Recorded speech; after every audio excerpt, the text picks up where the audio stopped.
Okay, so maybe third time is the charm. I actually think I'm getting worse each time I try to do this. I forget something else or I misstate something. Oh well. Anyway, this is a video about me trying to measure the noise floor on my system. And over the years, I finally concluded that the only good way to do it is with a calibrated noise source, because all of the softwares and meters and other things out there have their quirks, and as such lead to erroneous measurements. And a calibrated noise source at least gives me one known in the whole picture, and I have taken advantage of that to do my measurements. If we look at my setup here in this webcam overlay, unfortunately the cursor does not display when I go over the webcam overlay, so I'll have to point to the right to the cursor here. First of all, on the bottom we have my matrix switch, which I use to switch various things into my receiver. It has a noise floor that's fairly high, but at least on long wave and most of the shortwave band it's plenty low enough to not be an issue, and I'll demonstrate that. Here out to the right I have the ELAD S2. On top of that is a step attenuator I have set for 6 dB going into the ELAD, and I'll tell you why later. And then on the right of that is my Micronetics noise generator, and on top of that is another HP attenuator, this one set for 20 dB, so that I get minus 100 dBm per hertz going into the switch matrix. The Micronetics has a minus 80 dBm per hertz output, and the step attenuator on the front of it is set to 0. I have verified this generator against my 2 SLMs, so I believe that it's pretty much accurate based on those 2 independent confirmations. So, that said, see, what am I forgetting? I think that's all about the setup. Let's go ahead and start the receiver, the SDR console, and take a look at some things. Right there we're looking at the matrix switch is set to see the LNV. This morning it's about 10 a.m. and we have a little bit of lightning coming through, but this is the most quiet part of the band. On the switch here we have the LNV coming in, we have the loop. This is my ham antenna, 6 BTV vertical, and down here on number 7 I have the noise generator.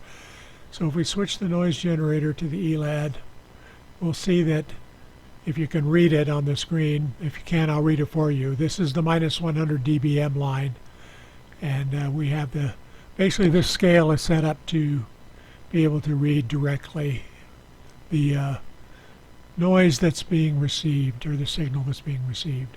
So if I switch to the LNV, it's showing about, I would call it minus 136 dBm per hertz at the lowest point on that display. If I look at the loop, I'll probably have to go to, I think the quietest spot on the loop is right about there, and it's sitting at about minus 133, minus 134, depending on your point of view, dBm per hertz. The 6 BTV, well, let's look at an unconnected input so you can see where my switch noise floor is. The switch is down here at about minus 144 dBm per hertz. And I can also show you the ELAD receiver floor by muting the output, and it's down at minus 152 dBm per hertz. So we can see that the receiver and the switch are well below what I'm measuring, so they should be out of the picture. So this should be a reasonable measurement.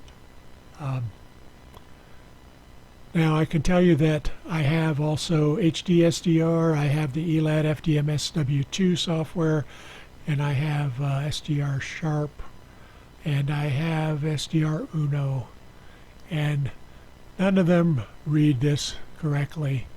The SW2 software has nice measurement facilities in it for directly computing the dBm per hertz, but it's still off by a handful of dB, and it in fact disagrees between its IF window and its main window by several dB.